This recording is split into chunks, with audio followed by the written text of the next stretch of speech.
Bakbakan ngayon ng Chocomucho at Galleries. Galleries Tower High Racer. Kayang-kaya daw ang Chocomucho.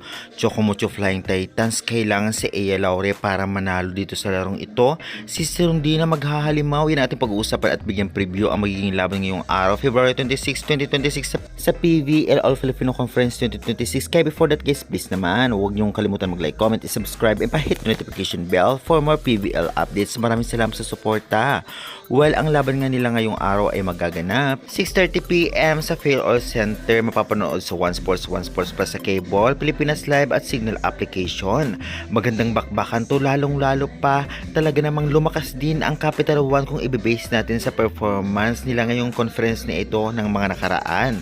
Kaya naman hindi dapat magpakampante ang Chocomucho kahit pa may Ea Laure ito at may Sisi Rondina dahil nga ang Galleries ay tinalo rin ang NX LED na talagang malakas. Kaya naman syempre, kaya nila makipagsabayan din sa Chocomucho. Kaya tiyak na pinag-aralan to ng Chocomucho Galleries Tower High Racers. Grabe din talaga ang setter ng Galleries na galing sa Alas Pilipinas. Lalo siya nag-improve ngayon.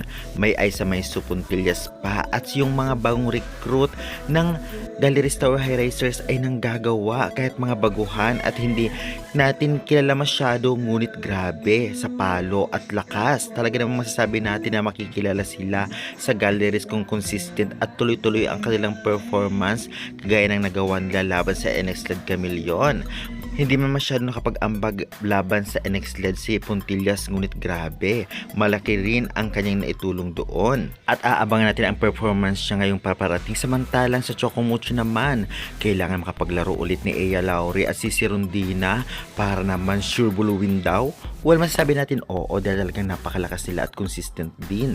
At syempre, ang tandem nila ay talagang maaasahan sa Chocomucho sa Manpanikat Tolentino at ang setter nilang si Dina Wong at ang grabe din ang diging nitong si Tang Ponce na isa siya sa best receiver at best digger. Kaya naman syempre, tiyak mahihirapan Galleries, kaya magandang labanan to at abang na lang natin mamaya. Kaya guys, excited na ba kayo? Sa tingin nyo, anong team mananalo? Kaya ng kinang Galleries ang Chocomucho o baliktad?